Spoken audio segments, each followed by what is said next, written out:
Parliamentary colleagues, distinguished members of the British Indian diaspora, ladies and gentlemen, welcome to the Royal Gallery.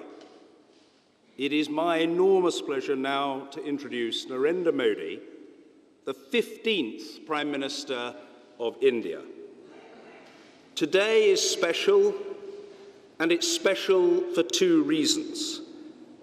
First, this is a first. The first occasion upon which we will hear a speech by a serving Indian Prime Minister in our Parliament. Secondly, it is fitting that it takes place during Diwali, with the resonance which that entails for millions across this country, in India, and indeed throughout the world. What's more, today is New Year's Day. Saal Mubarak. Happy New Year.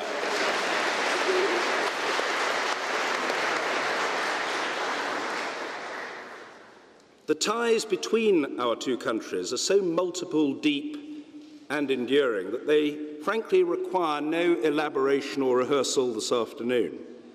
Skeptics sometimes suggest that democracy is all but impossible to create or to maintain in countries of a certain size, degree of diversity, or level of economic development.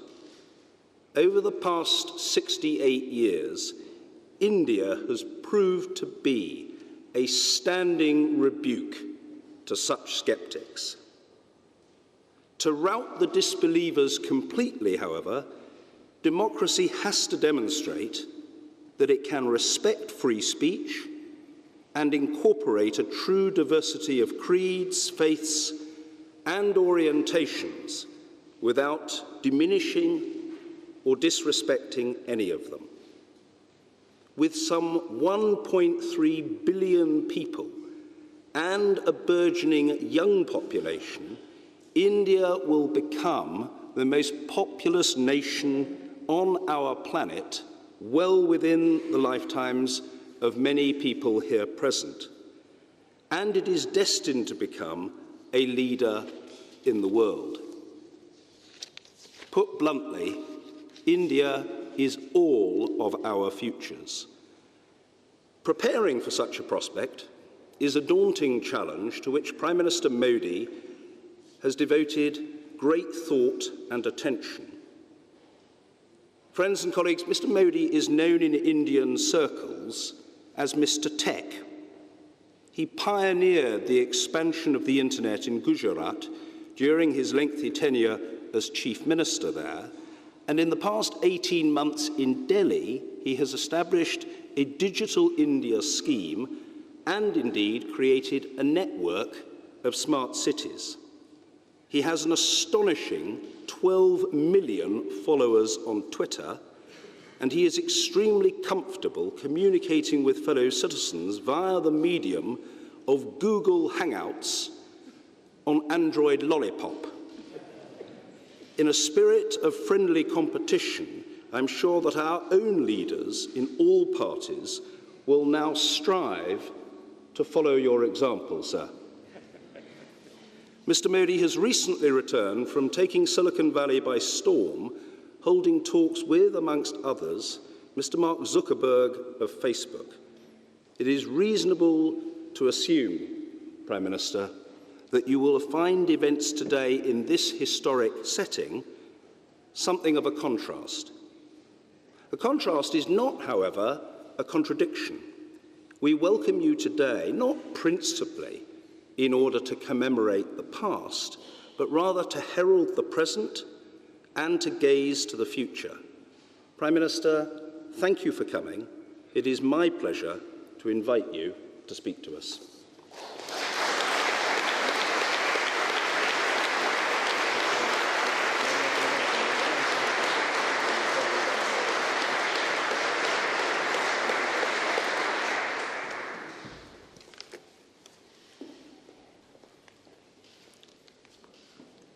Lord Speaker,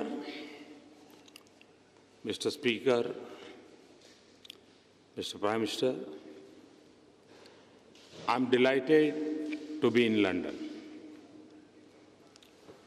Even in this globalized world, London is still the standard of our times. The city has embraced the world's diversity and represent the finest in human achievements. And I'm truly honored to speak in the British Parliament.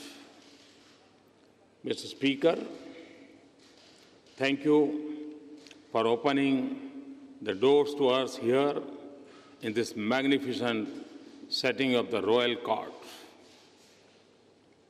I know that the Parliament is not in session.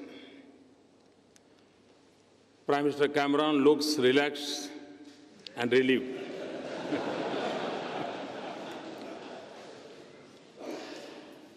But I want to remind you, Mr. Prime Minister, that you owe my loyalty for an election slogan. I know that you are hosting me at the Chequers this evening. But I also know that you will understand if I am fair to both sides of the floor, especially since British MPs of Indian origin are evenly balanced between the Treasury and the opposition benches. So I also extend my good wishes to the Labour. Indeed, since these are still early days after the election, my warm congratulations to the members of the House and greetings to the eminent leaders of Britain and great friends of India present here today. So much of the modern history of India is linked to this building. So much history looms across our relationship.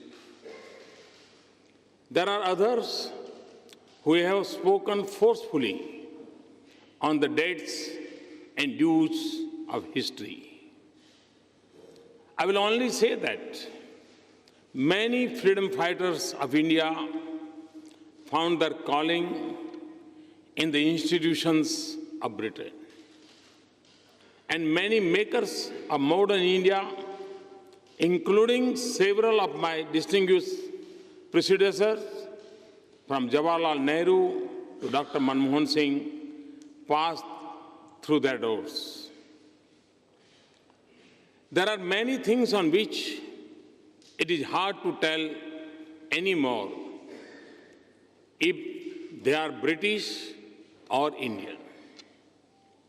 The Jaguar of the Scotland Yard, for example, the Brookbond tea, or my friend, late Lord Ghulam Noon's curry. And our strongest debates are whether the Lord's pitch swings unfairly or the wicket at Eden Garden cracks too early.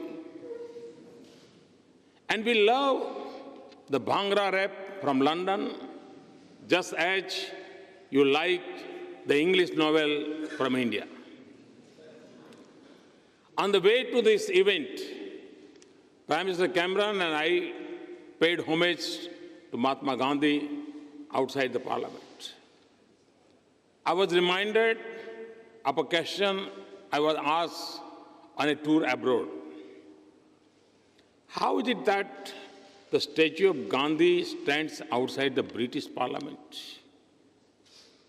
To that question, my answer is, the British are wise enough to recognize his greatness. Indians are generous enough to share him. We are both fortunate enough to have been touched by his life and mission. And we are both smart enough to use the strengths of our connected histories to power the future of our relationship. So I stand here today not as a visiting head of government, given the honor to speak in this temple of democracy. I'm here as a representative of a fellow institution and a shared traditions. And tomorrow, Prime Minister and I will be at the Wembley. Even in India, every young footballer wants to bend it like Beckham. Wembley will be a celebration of 1.5 million threads of life that binds us. 1.5 million people proud of their heritage in India, proud of their home in Britain. It will be an expression of joy for all that we share. Values, institutions, political system, sports, culture, and art. And it will be recognition of a vibrant partnership and a shared future. The United Kingdom is the third largest investor in India behind Singapore and Mauritius. India is the third largest source of foreign direct investment projects in the United Kingdom. Indians invest more in Britain than in the rest of European Union combined.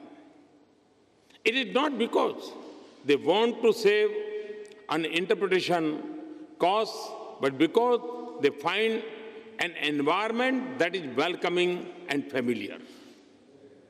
It takes an Indian icon, Tata, to run a British icon and become your nation's largest private sector employer.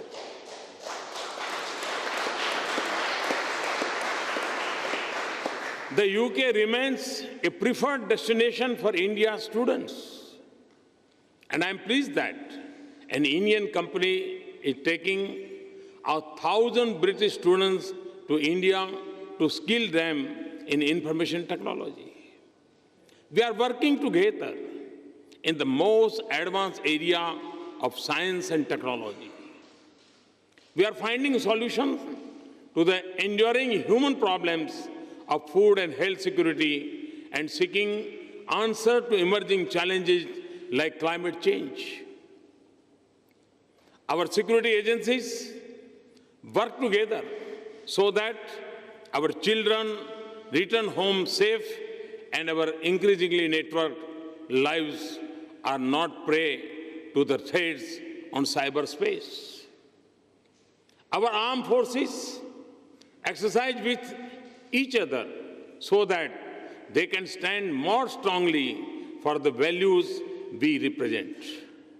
This year alone, we have had 3 exercises together. And in the international arena, your support has made it more possible for India to take her rightful place in global institutions and regimes. And it has helped us both advance our common interests.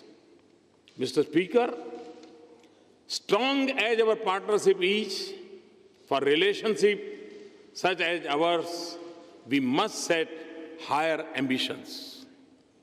We are 2 democracies, 2 strong economies, and 2 innovative societies. We have the comfort of familiarity and the experience of a long partnership. Britain's resurgence is impressive. Its influence on the future of the global economy remains strong. And, Mr. Speaker, India's new bright spot of hope and opportunity for the world. It is not just the universal judgment of international institutions, It is not just the logic of numbers. A nation of 1.25 billion people with 800 million under the age of 35 years. This optimism comes from the energy and enterprise of our youth, eager for change and confident of achieving it. It is the result of bold and sustained measures to reform our laws, policies, institutions, and processes. We are igniting the engines of our manufacturing sector, making our farms more productive and more resilient, making our services more innovative and efficient, moving with urgency on building global skills for our youth, creating a revolution in startup enterprises, and building the next generation infrastructure that will have a light footprint on the earth. Our momentum comes not just from the growth we pursue, but from the transformation that we seek in the quality of life for every citizen.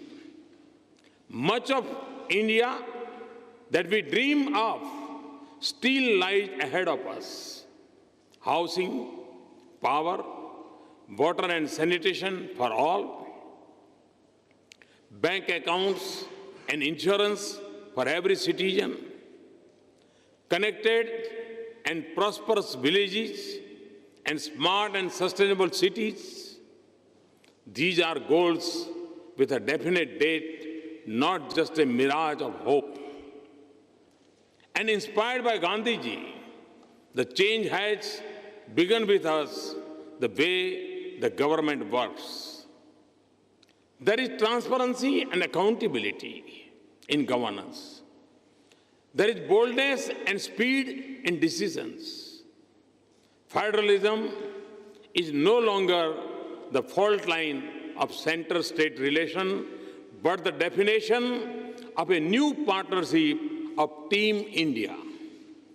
Citizens now have the ease of trust, not the burden of proof and processes. Business find an environment that is open and easy to work in. In a nation connected by cell phones, Digital India is transforming the interface between government and people. So, Mr. Speaker, with apologies to poet T.S. Eliot, we will not let the shadow fall between the idea and reality. If you visit India, you will experience the wind of change. It is reflected in the surge of investments from around the world, enhanced stability of our economy. In 190 million new bank accounts of hope and inclusion, in the increase in our growth to nearly 7.5% per year, and in the sharp rise in our ranking on ease of doing business. And the motto of Sabka Saath, Sabka Vikas is our vision of a nation in which every citizen belongs, participates, and prospers. It is not just a call for economic inclusion. It is also a celebration of our diversity, the creed for social harmony, and a commitment to individual liberties and rights. This is the timeless ethos of our culture. This is the basis of our Constitution, and this will be the foundation of our future. Mr. Speaker, members and friends, the progress of India is the destiny of 1/6 humanity, and it will also mean a world more confident of its prosperity and more secure about its future. It is also natural and inevitable that our economic relations will grow by leaps and bounds. We'll form unbeatable partnership if we combine our unique strength and the size and the scale of opportunities in India. We will see more investment and trade. We will open new doors in the service sector. We will collaborate more here and in India. In defense equipment and technology, we will work together on renewable and nuclear energy. We will explore the mysteries of science and harness the power of technology and innovation. We will realize the opportunities of the digital world. Our youth will learn more from and with each other. But a relationship as rich as this, with so much promise as ours, cannot be measured only in terms of our mutual prosperity. Mr. Speaker, ours is an age of multiple transition in the world. We are yet to fully comprehend the future unfolding before us. As in the previous ages, it will be different from the world we know. So in the uncharted waters of our uncertain times, we must together help steer a steady course of this world in the direction that mirrors the ideals we share. For in that lies not just the success of our two nations, but also the promise of the world that we desire. We have the strength of our partnership and the membership of the United Nations, the Commonwealth, and the G20. We live in a world where instability in a distant region quickly reaches our doorsteps. We see this in the challenges of radicalization and refugees. The fault lines are shifting from the boundaries of nations into the web of our societies and the streets of our cities. And terrorism and extremism are a global force that are larger than their changing names, groups, territories, and targets. The world must speak in one voice and act in unison to combat this challenge of our times. We must adopt a comprehensive Convention on International Terrorism in the United Nations without delay. There should be no distinction between terrorist groups or discrimination between nations.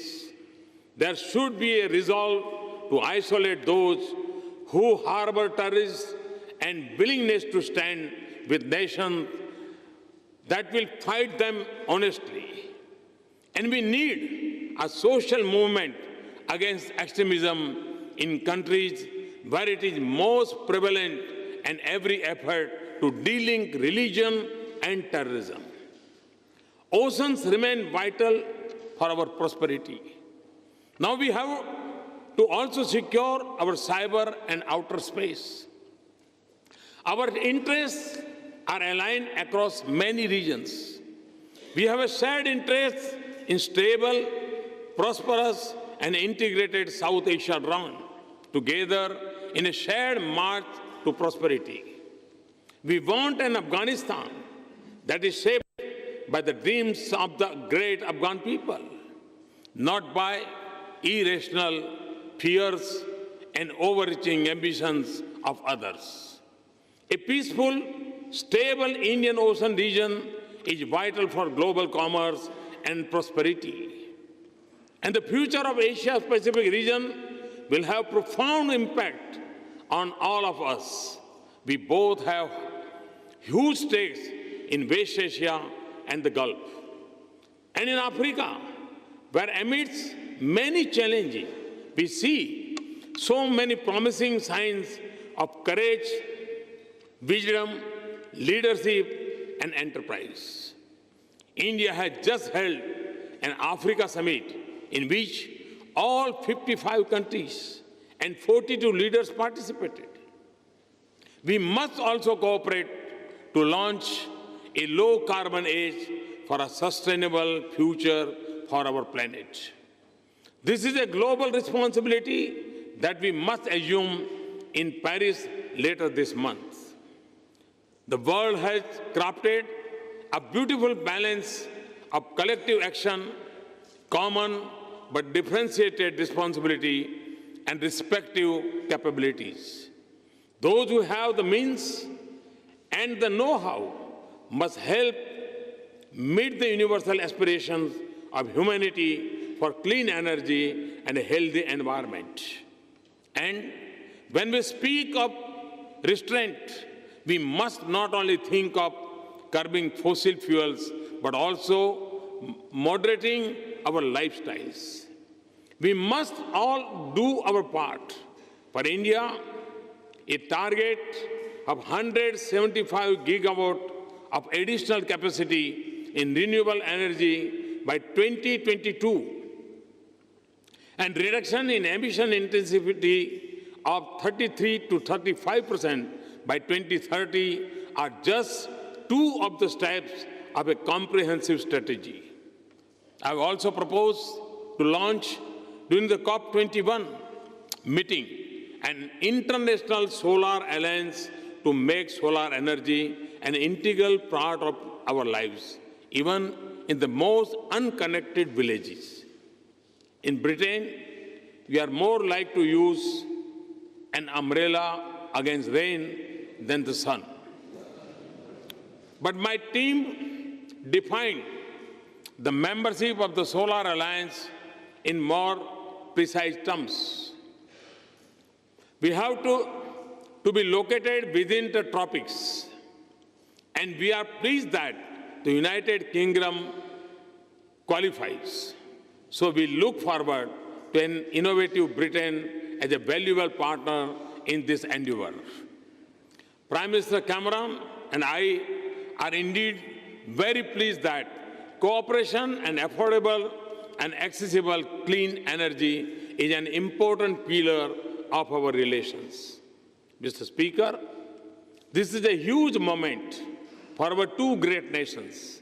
So we must seize our opportunities, remove the obstacles to cooperation, instill full confidence in our relations, and remain sensitive to each other's interests. In doing so, we will transform our strategic partnership and we will make this relationship count as one of the leading global partnerships. Ever so often, in the call of Britain's most famous bard, that we must seize the tide in the affairs of man, the world has sought the inspiration to act, and so must we. But in defining the purpose of our partnership, we must turn to a great son of India whose house in London I shall dedicate to the cause of social justice on Saturday. Dr. B.R. Ambedkar, whose 125th birth anniversary we are celebrating now, was not just an architect of India's constitution and our parliamentary democracy.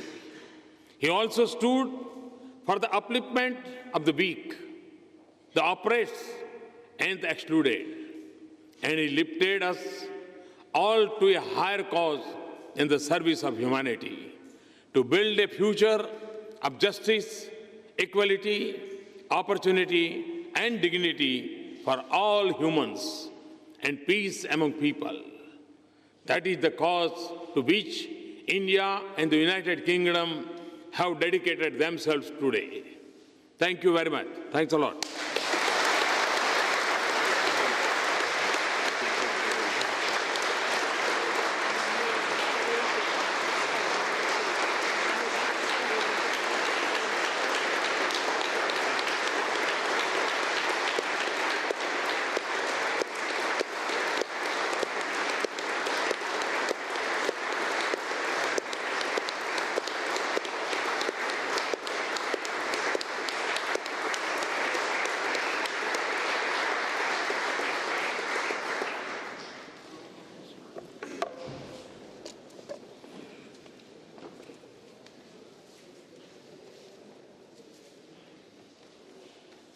Prime Minister Modi, thank you on behalf of everyone assembled, and particularly on behalf of the House of Lords, for your inspired and inspiring speech. Your presence here today gives Parliament a valuable opportunity to celebrate the unique relationship between the UK and India. And how appropriate to do so here in the Royal Gallery, where 85 years ago today, King George V opened the first London Round Table Conference.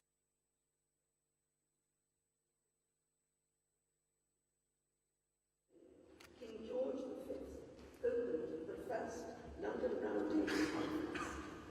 In this gallery, in 1930, he welcomed Indian and British leaders who had come together to discuss constitutional reform in India as a means of moving towards self-rule. And though the achievements of the Round Table Conference were indeed modest, they did signal, in the words of Ramsay MacDonald, the birth of a new history. By bringing together British and Indian statesmen and rulers of Indian states and seating them at a round table, thereby conferring equal status among all, the conferences took us a step forward towards the relationship we enjoy today as equal partners and friends, with not just a shared history, a shared language, and a shared culture, but also a shared respect. 85 years on, and your country has developed into one of the most influential and important nations in the world, its progress founded upon values which, again, the UK shares.